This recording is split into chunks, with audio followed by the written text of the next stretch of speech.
إن الحمد لله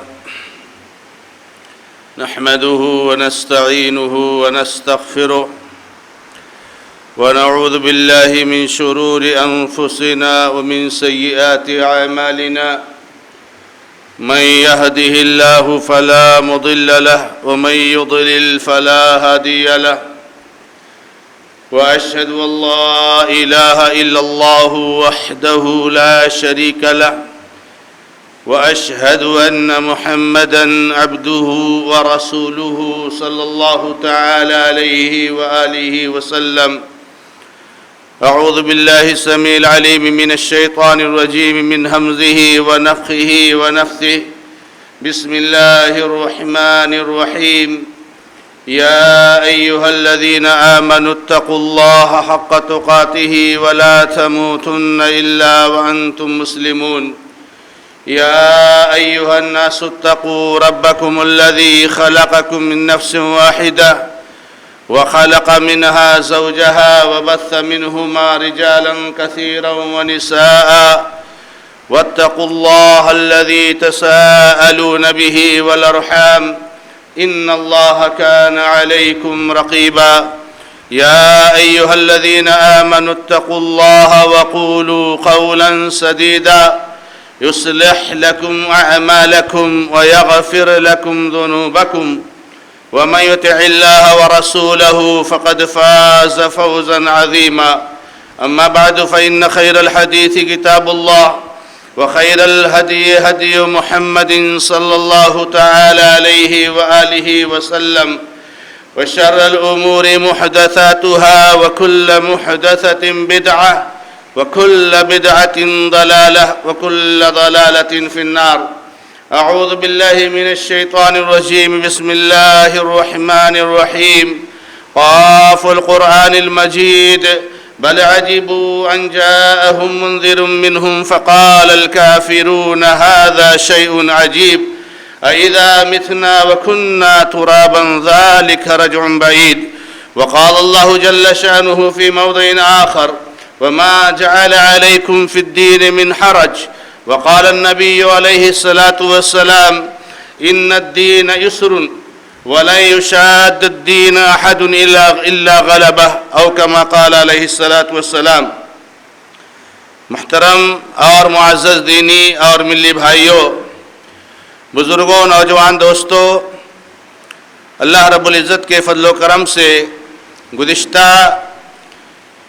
چند خطبوں سے آپ کو یہ بتانے کی کوشش کی جا رہی ہے کہ نماز جو توحید کے بعد اس دین کا سب سے اہم بنیاد ہے اور اس کا سب سے اہم بنیادی رکن ہے، جس کے بارے میں قیامت کے دن سب سے پہلے سوال کیا جائے گا.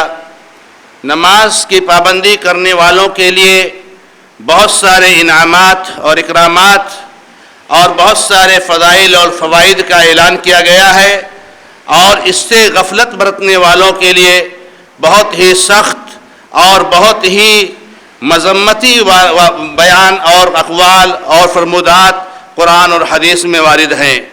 میرے بھائیوں، اللہ رب العزت کا فضل و کرم ہے کہ ہمارے مسلمان بھائی بہت بڑی تعداد ایسی ہے جو الحمدللہ نماز کی پابندی کرتے ہیں اور نمازوں کا اہتمام کرتے ہیں، اور جس کی جھلک ہمیں ہمارے گاؤں میں اور مسلمانوں کے گاؤں میں موجود مسجدیں ہمارے سامنے جو ہے کیا نام ہے اس کے لیے ثبوت ہے، اور اس کے لیے جو ہے پروف ہے، اور اس کے لیے جو ہے کیا نام ہے دلیل ہے. لیکن اس پابندی کے باوجود اور اس اہتمام کے باوجود ہمارے بہت سارے وہ احباب جو نماز کا اہتمام نارمل حالت میں کرتے ہیں، وہ جب کسی غیر نارمل حالت میں جاتے ہیں، چاہے وہ بیماری ہو، چاہے وہ کوئی اور مجبوری اور اضطراری حالت ہو، تو وہاں نماز سے غافل ہو جاتے ہیں. وہ یہ سمجھتے ہیں کہ اب یہ پریشانی اور مصیبت کی گھڑی ہے، اس میں نماز نہیں پڑھیں گے تو چل جائے گا، یا اس میں نماز کیسے پڑھ سکتے ہیں؟ بیمار ہو گئے ہیں تو کیسے پڑھ سکتے ہیں؟ نماز میں تو وضو کرنا ہے، نماز میں تو کھڑے ہونا ہے، نماز میں تو قیام ہے، نماز میں تو رکوع ہے، نماز میں تو سجدہ ہے، نماز میں تو ستر عورت کو ستر عورت شرط ہے، نماز میں تو قبلہ کا استقبال کرنا ہے۔ اب ہم مجبور ہو گئے، ہم جو ہے قبلہ کا استقبال نہیں کر سکتے، ہم مجبور ہو گئے ہم کھڑے نہیں ہو سکتے، ہم مجبور ہو گئے ہم رکوع نہیں کر سکتے، ہم مجبور ہو گئے ہم سجدہ نہیں کر سکتے، ہم مجبور ہو گئے پانی استعمال نہیں کر سکتے، تو اب کہاں نماز پڑھ پائیں گے ہم؟ شیطان یہ وسوسہ ان کے ذہن میں، ان کے دماغ میں ڈال دیتا ہے، اور بڑی آسانی کے ساتھ ہمارے بھائی جنہوں نے زندگی بھر نماز کی پابندی کی ہے، زندگی بھر نماز کا اہتمام کیا ہے، اس اہم موقع پر اللہ رب العزت کی عبادت سے غافل ہو جاتے ہیں۔ جبکہ اگر ہم تھوڑی سی محنت کریں اور تھوڑی سی کوشش کریں اور تھوڑی سی توجہ دیں تو ہمیں اور آپ کو پتہ چلے گا کہ ان حالتوں میں نماز کیسی پڑھنی ہے اور اللہ کی عبادت کیسی کرنی ہے۔ ہمارے دین کا ایک بہت بڑا حصہ اس کے بیان کرنے میں ہے، اور آپ کو یہ بھی پتہ چلے گا کہ جتنا مجبوری اور پریشانی کی حالت میں، جتنا بیماری کی حالت میں، جتنا سفر کی حالت میں نماز پڑھنا آسان ہے، شاید اتنا آسان نارمل حالت میں نہیں۔ اور میں نے آپ کو گزشتہ خطبے میں کہا ہے کہ ہم اور آپ سوچتے ہیں کہ ہم بامبے جا رہے ہیں شاپنگ کے لیے، تو جو ہے کیسے ہم جو ہے نمازیں پڑھ پائیں گے، کیسا اس کا اہتمام کر پائیں گے۔ اگر آپ تھوڑی سی توجہ دیں تو 4 وقت کی نمازیں تقریباً 1 وقت میں آپ پڑھ سکتے ہیں۔ آپ دن ڈوبنے سے پہلے اور جو ہے مغرب کا وقت ہونے سے پہلے آدھا 1 گھنٹہ 20 منٹ 25 منٹ پہلے آپ ظہر اور عصر کی نماز 2 رکعت پڑھ لیجئے۔ دن ڈوب جائے مغرب اور عشاء کی نماز پڑھ لیجئے۔ 4 وقت کی نماز آپ نے ایک ساتھ پڑھی، بتائیے کون سی پریشانی ہے؟ کون سا آپ کے شاپنگ میں ڈسٹربنس آیا؟ کون سی مداخلت ہوئی؟ کون سی آپ کے وقت میں گڑبڑی ہوئی؟ کون سا آپ کا نقصان ہوا؟ اپنے رب کو آپ نے یاد کیا اس حالت میں جب آپ سفر میں ہیں، اپنے رب کو آپ نے یاد کیا اس حالت میں جب آپ بیمار ہیں، اپنے رب کو آپ نے یاد کیا اس حالت میں جب آپ مجبور اور پریشان ہیں۔ کیا آپ کا رب اس بیماری، اس مجبوری، اس پریشانی، اس اضطراری کی حالت میں آپ کی مدد نہیں کرے گا جب آپ نے اس کو یاد کیا؟ اللہ رب العزت نے کیا فرمایا؟ فَاذْكُرُونِي أَذْكُرْكُمْ، مجھے یاد کرو میں تمہیں یاد کروں گا، مجھے یاد کرو میں تمہیں یاد کروں گا۔ جب ہم اللہ کو بھول جائیں گے تو اللہ ہم کو بھلا دے گا۔ کتنی آیتوں میں اللہ نے فرمایا ہے کہ تم نے اپنے آپ کو بھلا دیا تو تم کو بھلا دیا گیا۔ اللہ نے کہا مجھے یاد کرو میں تم کو یاد کروں گا۔ آپ اللہ کو یاد کرو گے، اللہ آپ کو یاد کرے گا۔ میرے بھائیو، ان تنصروا اللہ ینصرکم، اللہ کی مدد کرو گے تو اللہ تعالیٰ آپ کی مدد کرے گا۔ اللہ کی مدد ہم کیا کریں گے میرے بھائی؟ کہ اللہ رب العزت کو کھانے کی ضرورت ہے؟ نعوذ باللہ۔ کہ اللہ رب العزت کو اپنے دشمنوں سے لڑنے کے لیے آپ کے سپورٹ اور آپ کی مدد اور آپ کے سہارے کی ضرورت ہے؟ نعوذ باللہ نہیں۔ اللہ رب العزت کی مدد کرنا یہ ہے کہ آپ اللہ رب العزت کے دین پر عمل کیجئے، اللہ نے جو کہا ہے کرنے کے لیے کیجئے، اللہ تعالیٰ آپ کی مدد کرے گا۔ تو میرے بھائیو، اللہ رب العزت کا کرم اور احسان ہے کہ تقریباً طہارت سے لے کر کے اور جو ہے جو نماز کی شروط ہیں، اور اسی طریقے سے پھر نماز کے بارے میں جو 5 چیزیں ہیں کہ نماز کے اوقات سے متعلق اور نماز میں نیت کے تعلق سے اور نماز میں جو ہے کیا نام ہے کہ جگہ کے تعلق سے نماز کہاں پڑھنی ہے، اور اسی طریقے سے نماز کی تعداد کے تعلق سے میرے بھائیوں یہ باتیں بیان ہوئی۔ ایک بات جو رہ گئی تھی جو آج کے خطبے میں بیان کر کے اپنی بات کو ختم کروں گا کہ ہمیں نماز مجبوری، بیماری، پریشانی کی حالت میں کس طریقے سے پڑھنی۔ سب کو معلوم ہے کہ ہمیں نماز محمد رسول اللہ صلی اللہ علیہ وسلم کے طریقے پر پڑھنا ہے۔ نارمل حالت میں ہے تو نہ کوئی شافعی نماز ہے، نہ کوئی حنفی نماز ہے، نہ کوئی مالکی نماز ہے، نہ کوئی حنبلی نماز ہے، نہ کوئی اور نماز ہے۔ نماز ہے تو صرف محمدی نماز ہے۔ یہ جو مسالک اور یہ جو انداز آئے ہیں، اللہ رحم فرمائے ہم لوگوں پر، اس طرح سے امت کو بانٹا گیا اور ایسا امت کو اس کا رسیہ بنایا گیا اور اس طریقے سے اس کو اندھا کر دیا گیا کہ لوگ مسلک کے بنیاد پر 2 متضاد چیزوں کو قبول کرنے کے لیے تیار ہیں، اور نعوذ باللہ 2 متضاد چیزوں کو شریعت پر تھوپنے کی کوشش کرتے ہیں۔ ایک مسلک میں کوئی چیز حرام ہے تو وہی چیز دوسرے مسلک میں حلال ہی نہیں ہے، صرف جائز ہی نہیں ہے، فرض ہے اس کا کرنا، اور یہ مسلمان اس کو واجب بھی مانتا ہے، فرض بھی مانتا ہے اور اس کو حرام بھی مانتا ہے، کہتا ہے دونوں مسلک صحیح ہے۔ ہمیں اور آپ کو اپنے منہج اور عقیدے کی اصلاح کرنی چاہیے۔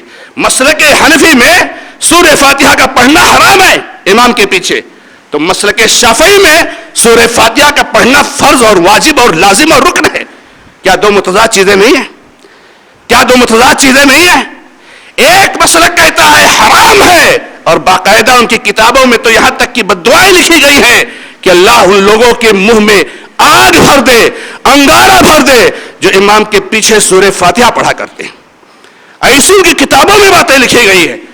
ان کے یہاں حرام اور ان کے یہاں فرض. ایسا نہیں کہ پڑھ لیں گے تو جائز ہے، ایسا نہیں مسلک شافعی میں کہ پڑھ لیں گے تو جائز ہے، فرض ہے، رکن ہے. آپ نماز میں سورہ فاتحہ نہیں پڑھو گے آپ کی نماز باطل.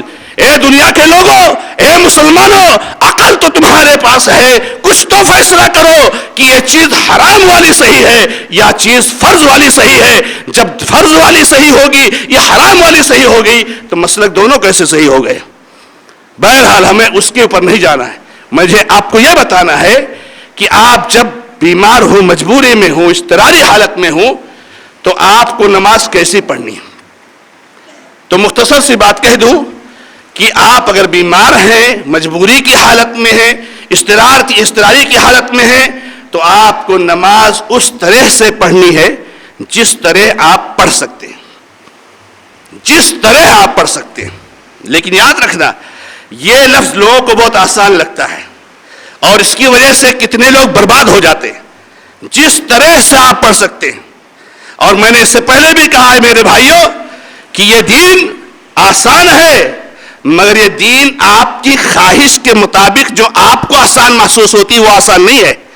جیسے مثال کے طور پر میں نے آپ کو کہا اور کہوں کہ آپ سفر میں گئے یا آپ بیمار ہو گئے، آپ کیا کہیں؟ ارے دین آسان ہے، کیا اتنا ضروری ہے اور اتنا اللہ نے ہمارے اوپر تھوپ دیا ہے نماز کو کہ ہم سفر میں نمازیں پڑھیں؟ نہیں، دین آسان ہے. یہ آپ کی خواہشات نفسانی ہے، اس کا دین سے کوئی تعلق نہیں ہے.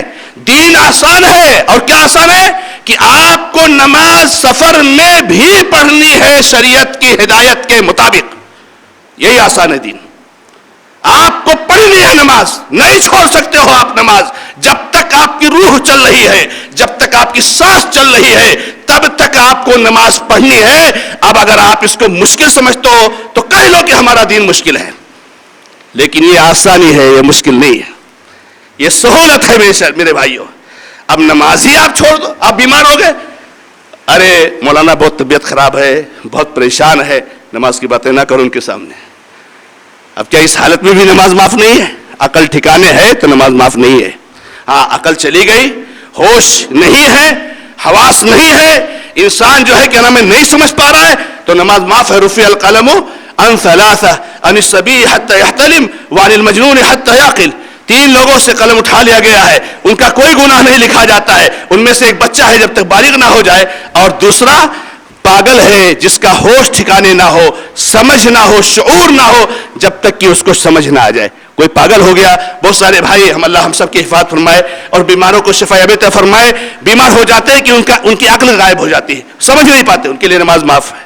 اور تیسرا وہ ہے جو سویا ہوا ہے جب تک کہ بیدار نہ ہو جائے. تو میرے کہنے کا مطلب یہ ہے میرے بھائی کہ نماز دین آسان ہے، مگر دین اپنے اصولوں کی بنیاد پر آسان ہے، ہماری اور آپ کی خواہشات کی بنیاد پر آسان نہیں ہے میرے بھائیوں. تو اگر اب جیسے آپ کھڑے ہو کر نماز نہیں پڑھ سکتے ہو، بیٹھ کر نماز پڑھو. بیٹھ کر نماز نہیں پڑھ سکتے ہو، لیٹ کر نماز پڑھو.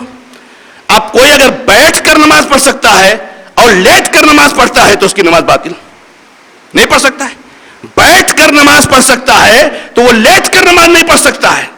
جو کھڑے ہو کر نماز پڑھ سکتا ہے وہ بیٹھ کر نماز نہیں پڑھ سکتا ہے.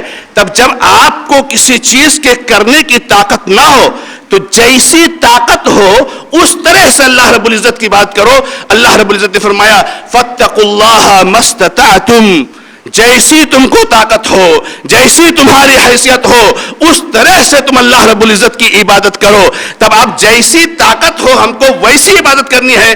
اگر ہم ویسی عبادت نہیں کر سکتے ہیں، وہ نہیں کرتے ہیں، ہم کسی اور پوزیشن کو اختیار کرتے ہیں، وہاں ہماری نماز باطل ہو جائے گی. تو میرے بھائیوں، جو آدمی کھڑے ہو کر نماز نہیں پڑھ سکتا بیٹھ کر پڑھے، بیٹھ کر نماز نہیں پڑھ سکتا ہے لیٹ کر نماز پڑھے، استقبال قبلہ نہیں ہو سکتا ہے بغیر استقبال قبلہ کے پڑھے، جو آدمی نماز میں کچھ بول نہیں سکتا ہے، جیسے کبھی کبھی بیماری آ گئی آدمی بول نہیں سکتا ہے، بغیر بولے پڑھے نماز، جو آدمی اپنی آنکھوں کو کھول نہیں سکتا ہے وہ آنکھوں کو بند کر کے نماز پڑھے، جو آدمی اپنے ہاتھ کو باندھ نہیں سکتا ہے وہ ہاتھ کو چھوڑ کے پڑھے، ایک ہاتھ کو باندھ سکتا ہے ایک ہاتھ کو، جیسی نماز پڑھ سکتے ہو آپ ویسی نماز پڑھو۔ یہ اللہ کے نبی علیہ السلام کی جو ہے کہ توجیہ ہے، اور عمران ابن حسین رضی اللہ تعالیٰ عنہ کی وہ حدیث بہت واضح ہے جنہوں نے سوال کیا تھا کشتی میں کیسے نماز پڑھیں، اللہ کے نبی علیہ السلام کشتی میں نماز کیسے پڑھیں، تو اللہ کے نبی علیہ السلام نے کہا کشتی میں بھی کھڑے ہو کے نماز پڑھو، لیکن اگر کھڑے ہو کر نہیں پڑھ سکتے ہو، کشتی ہلتی ہے گر جاؤ گے، تو نبی صلی اللہ علیہ وسلم نے کہا بیٹھ کر نماز پڑھو، بیٹھ کر بھی نماز نہیں پڑھ سکتے ہو تو لیٹ کر نماز پڑھو۔ جیسے کوئی آدمی آج سوال کرے اور کہے کہ بھائی ٹرین میں ہم کیسے نماز پڑھیں، ہم فلائٹ میں کیسے نماز پڑھیں، تو یہ کہا جائے کہ بھائی آپ کھڑے ہو کر نماز نہیں پڑھ سکتے تو بیٹھ کر نماز پڑھو۔ آپ فلائٹ میں یا ٹرین میں آپ کھڑے ہو کر نماز نہیں پڑھ سکتے ہو میرے بھائیو، آپ گر جاؤ گے، آپ کو تکلیف ہو جائے گی، چوٹ کھا جاؤ گے، آپ بیٹھ کر کے نماز پڑھیے۔ تو میرے کہنے کا مطلب یہ ہے کہ آخری چیز کہ نماز ہم جس طرح سے مجبوری کی حالت میں، اضطراری کی حالت میں، بیماری کی حالت میں پڑھ سکتے ہیں اس طریقے سے ہم نماز پڑھیں۔ اللہ رب العزت سے دعا ہے کہ رب العزت ہم سب کی نمازوں قبول فرمائے، ہماری کمیوں کو کوتاہیوں کو معاف فرمائے۔ بارک اللہ لی ولکم فی القرآن الکریم ونفعنی وإیاکم بالآیات والذکر الحکیم انہ تعالی جواد کریم ملک رؤوف رحیم۔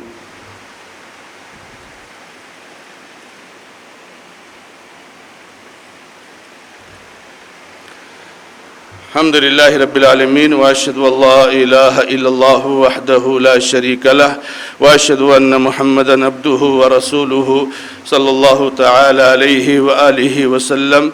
اعوذ باللہ من الشیطان الرجیم، بسم اللہ الرحمن الرحیم، ان اللہ وملائکتہ یصلون علی النبی یا ایہا الذین آمنوا صلوا علیہ وسلموا تسلیما۔ اللہم صل علی محمد وعلی آل محمد کما صلیت علی ابراہیم وعلی آل ابراہیم انک حمید مجید۔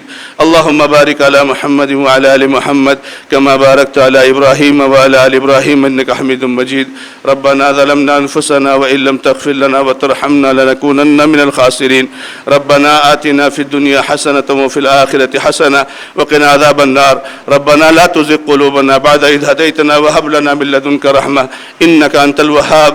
ربنا هب لنا من أزواجنا وذرياتنا قرة أعين واجعلنا للمتقين إماما۔ اللهم يا حي يا قيوم برحمتك أستغيث، اللهم انصر الإسلام والمسلمين في الهند وفي كل مكان، اللهم احفظ الإسلام والمسلمين في الهند وفي كل مكان، اللهم احفظ شبابهم ونساءهم وشيوخهم ويوتهم ومساجدهم وأموالهم يا قوي يا عزيز۔ اللهم عليك بأعدائك وأعداء الدين، اللهم إنا نجعلك في نحورهم ونعوذ بك من شرورهم۔ أقول قولي هذا وأستغفر الله لي ولكم ولسائر المسلمين فاستغفروه إنه هو الغفور الرحيم، والحمد لله رب العالمين۔